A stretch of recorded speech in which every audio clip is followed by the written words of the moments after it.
Shiera Kraverick of the Federal Education Group explains the big picture equity and technical concerns meeting the financial transparency requirement and provides some examples of prior Department of Education accounting requirements.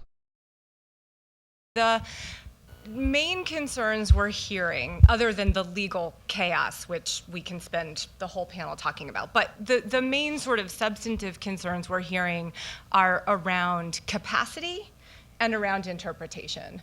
So on capacity, it's ranging everything from the technical capacity, and that means local accounting systems to even generate the right levels of coding and to navigate the fact that sometimes they run off of county accounting systems, and they have to respect the coding of those counting systems, and it might not reflect, and having to run, backup Excel spreadsheets and multiple. So there's sort of a system capacity, and then there are concerns around staff capacity, because to properly code things down to function, object, school level, and then for places that have sort of program codes to get this rich data, it's going to require bodies to be able to do that, and that's a challenge for a lot of smaller places.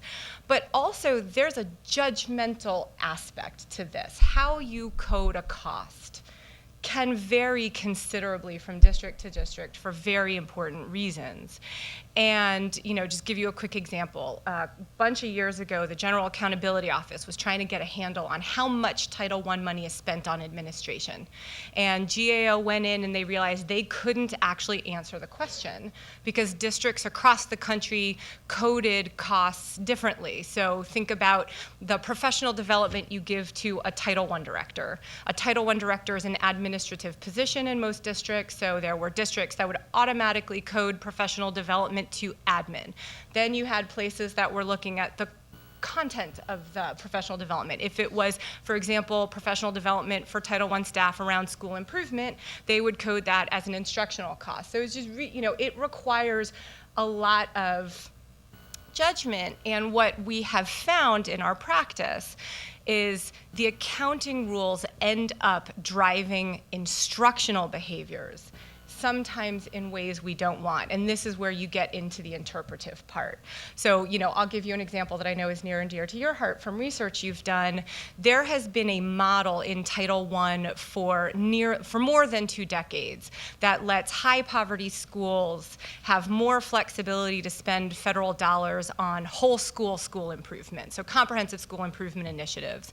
And that's the school-wide model. And the theory is that when you hit a certain level of poverty, the needs of the school are so great, you can't just isolate individual kids and give them targeted supports. You have to make some structural changes. Maybe you have to improve all of your staff, or you have to fix your curriculum, or you need to reorient your school day. So there's this model. It has not been used effectively in large part because no one's been able to figure out the accounting.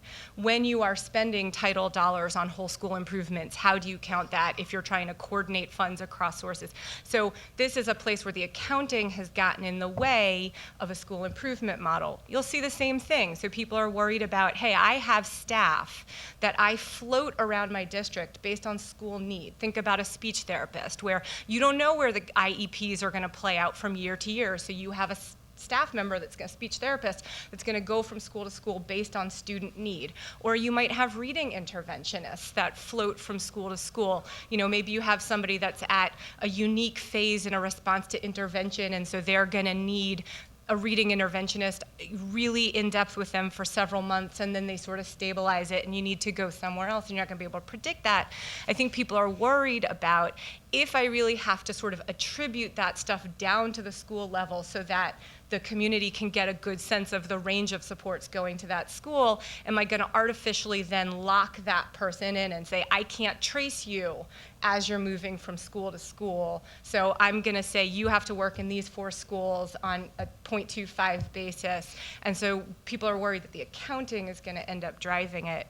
On the interpretation side, I think financial data is critically important, and it's going to give, as we had this morning, lots of insight.